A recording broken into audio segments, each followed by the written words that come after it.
അങ്ങനെ താഴത്തെ ഷോപ്പിലൊക്കെ പോയി വെജിറ്റബിൾസൊക്കെ വാങ്ങിച്ചുകൊണ്ട് വന്നേ. ഇത് വെച്ചൊരു അവിയൽ വെക്കാമെന്ന് വിചാരിച്ചു കേട്ടോ. കാരണം നമ്മുടെ ജസ്റ്റി മോൻ ഭയങ്കര അവിയൽ കൊതിയനാണ്. അപ്പം ശരി, അവിയൽ റെഡി. ഇങ്ങനെ ഞൊട്ട വിടുമ്പോഴത്തേനും സാധനങ്ങളൊക്കെ ഉണ്ടായി റെഡിയായി വരുവാണെങ്കിൽ എന്ത് എളുപ്പമുണ്ട് നമുക്കല്ലേ. എന്താ സുഖം. പിന്നെ എൻ്റെ അവിയൽ കണ്ടിട്ട് അയ്യോ ലിറ്റി അവിയൽ കുഴഞ്ഞു പോയല്ലോ എന്ന് പറയരുത്. നമ്മുടെ വീട്ടിൽ ഇങ്ങനെ ഇച്ചിരി കുഴഞ്ഞുള്ള അവിയലിനോടാണ് ആരാധകർ ഏറെ. എല്ലാവർക്കും അങ്ങനെ ഇച്ചിരി കുഴഞ്ഞ അവിയലാണ് ഇഷ്ടം കേട്ടോ. പിന്നെ ഞാൻ വിചാരിച്ചേ ഇച്ചിരി മീൻകറി വെച്ചേക്കാമെന്നേ. അങ്ങനെ നല്ല അടിപൊളി ഒരു മീൻകറി വെക്കാനുള്ള തയ്യാറെടുപ്പാണ്. അങ്ങനെ ഫൈനലി മീനും സെറ്റായിട്ടുണ്ട്.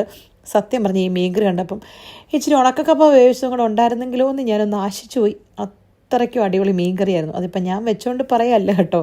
പിന്നെ ഇച്ചിരി ആഡംബരത്തിന് മീനും കൂടെ വറുത്തേക്കാമെന്ന് വിചാരിച്ച് ആ ചൂണ ഇരിപ്പുണ്ടായിരുന്നു, അതെടുത്ത് വറുത്തു. ജസ്റ്റിക്ക് ഭയങ്കര ഇഷ്ടമായി ചൂണ മീൻ വറുത്തത്. ജസ്റ്റി മോനെ എന്ത് ജസ്റ്റിയാണല്ലോ എൻ്റെ എൻ്റെ വേട്ടമൃഗം. കഴിച്ചു. അങ്ങനെ മീൻകറിയും മീൻ വറുത്തതും എല്ലാം ഉണ്ടാക്കി കഴിഞ്ഞപ്പോഴാണ് അറിയുന്നത് ചൊവ്വാഴ്ച ദിവസം ജസ്റ്റ് വെജിറ്റേറിയൻ ആണ്. കുട്ടി മാമ ഞാൻ ആ വിഷമം മാറാൻ വേണ്ടി ഞാൻ കുറച്ച് മീൻ വറുത്തതും അവിയലും കൂട്ടി അങ്ങ് അഡ്ജസ്റ്റ്. നിങ്ങളുടെ വീട്ടിലുണ്ടോ ഇങ്ങനെ നമ്മളെല്ലാം ഉണ്ടാക്കി കഴിയുമ്പം ഞാൻ ഇന്ന് വെജിറ്റേറിയൻ ആണെന്ന് പറയുന്നൊരു മുതൽ കാണാൻ വഴിയില്ല.